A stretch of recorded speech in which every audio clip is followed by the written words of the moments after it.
ನೋಡ್ಸೋಣ. ಈ ಐವಿಂದ ಬಂದವರು ಹಿಂಗೆ ಲೆಫ್ಟಿಗೆ ತಗೊಂಡ್ರೆ ಮುಂದಡಿಗೆ ಹೋಗಿದ್ರೆ ಅಲ್ಲಿ ತಡೆ ಕಳೆದು ಇಲ್ಲಿಂದ ಅಲ್ಲಿಗೆ ಡಿಸ್ಟೆನ್ಸ್ ಜಾಸ್ತಿ ಐತೆ. ಹಿಂಗೆ ಲೆಫ್ಟಿಗೆ ಹೇಳಿದ್ರೆ ಹಿಂಗೆ ತೋಟದ ಕಡೆಗೆ ಹೋಗಿ ತಗೊಳಕಳೋದು.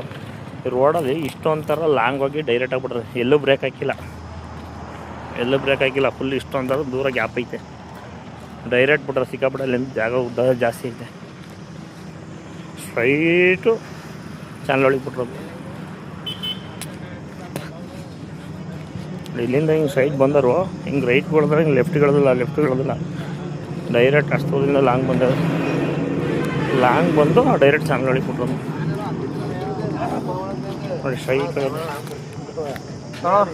ಚನ್ನರಾಯಪಟ್ಟಣ ತಾಲೂಕು ಮಲ್ಲನಘಟ್ಟ ಬಳಿ ಬುಧವಾರ ಭೀಕರ ಅಪಘಾತ ಸಂಭವಿಸಿದೆ.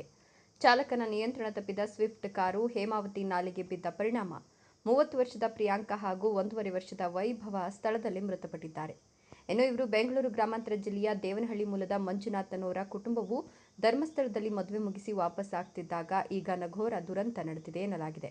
ಕಾರಿನಲ್ಲಿದ್ದ ಉಳಿದ 4 ಜನರಿಗೆ ಭೀಕರವಾಗಿ ಗಾಯಗಳಾಗಿದ್ದು ಅವರನ್ನು ಹಾಸನ ಸರ್ಕಾರಿ ಜಿಲ್ಲಾಸ್ಪತ್ರೆಗೆ ಚಿಕಿತ್ಸೆಗಾಗಿ ದಾಖಲಿಸಲಾಗಿತ್ತು. ಆದರೆ ಈ ಅಪಘಾತದಲ್ಲಿ ಶಿಡ್ಲಘಟ್ಟ ತಾಲೂಕಿನ ಅಬ್ಲೂಡು ಗ್ರಾಮದ ಸುಮಾರು 32 ವರ್ಷದ ಚರಣಕುಮಾರ್ ತೀವ್ರ ರಕ್ತಸ್ರಾವದಿಂದ ಚಿಕಿತ್ಸೆ ಫಲಕಾರಿಯಾಗದೆ ಸಾವನ್ನಪ್ಪಿದ್ದಾರೆ ಎನ್ನಲಾಗಿದೆ.